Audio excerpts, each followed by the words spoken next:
HVAC 101.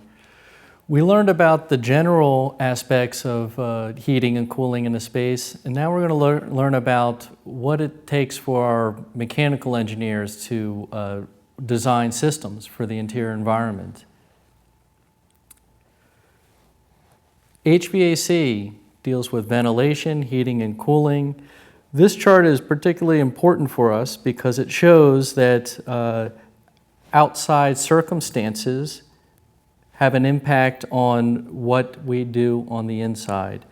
So whether it's a polluted area or there's noisy, has an impact on the type of systems that we use and what types of systems we have control over or what spatial requirements. The design of a heating system follows that same circumstances. What happens on the outside of a building plays an impact on what we can do on the interior environment which we're creating. The systems that we are working with have pros and cons for them. And that is also true for cooling a space. Do you have individual control? Is it controlled through zones in a building?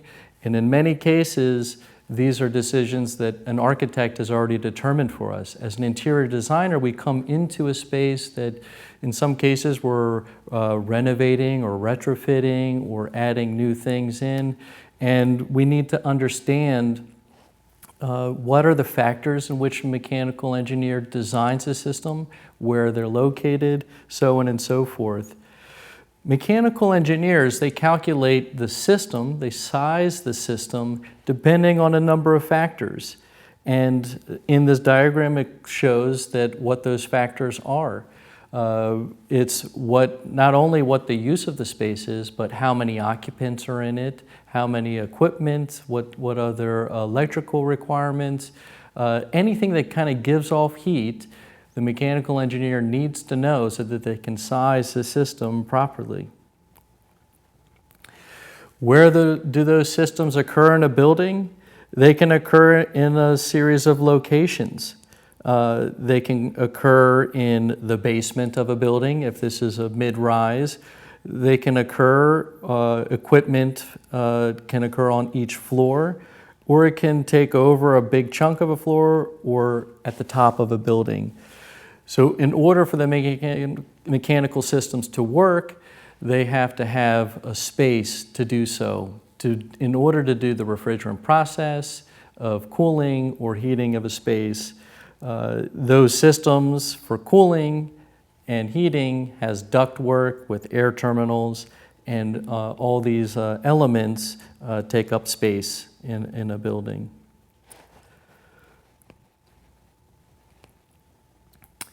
Essentially, what is happening when the mechanical engineer is designing a system, they're designing the supply of ductwork, and that is off-branched into smaller ductwork that has diffusers that are located in rooms.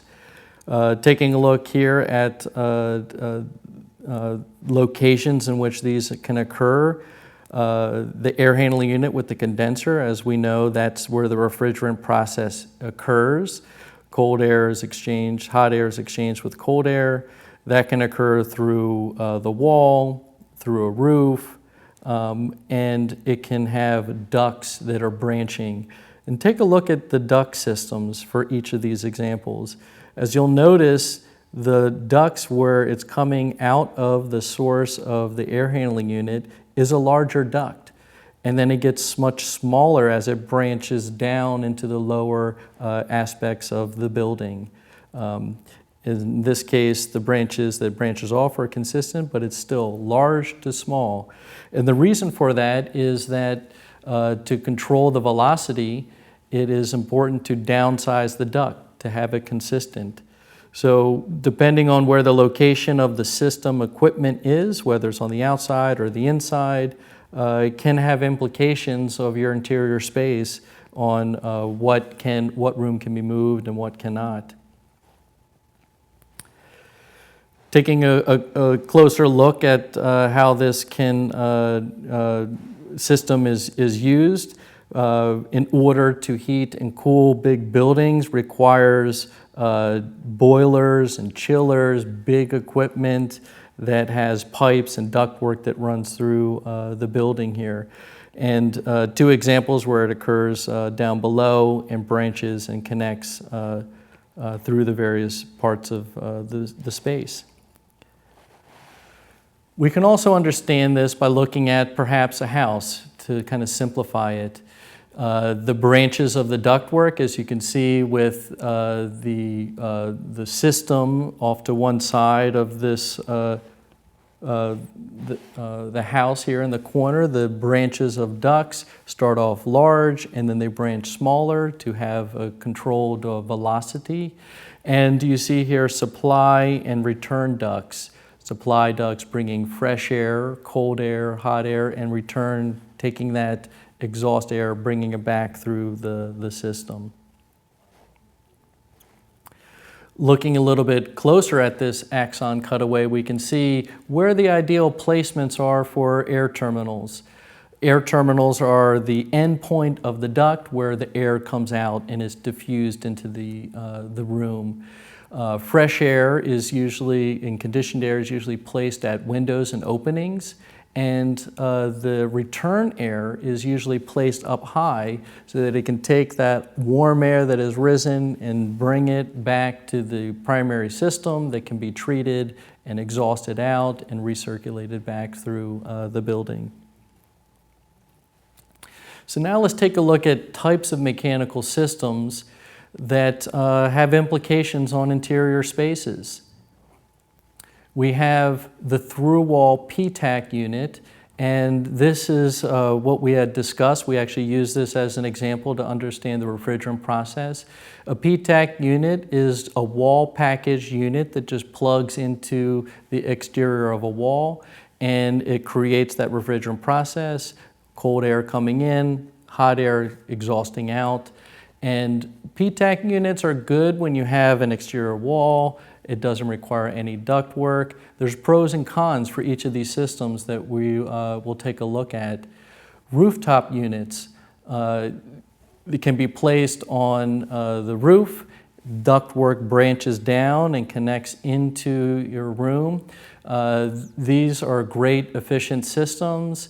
It does, however, require ductwork. Those ductworks can be hidden in a plenum space or they can be exposed, but it will have implications on your interior space if you come across a rooftop unit in a space that you're doing a tenant fit out, or if this is a system you're looking to install. It will require ductwork, but it's a great system.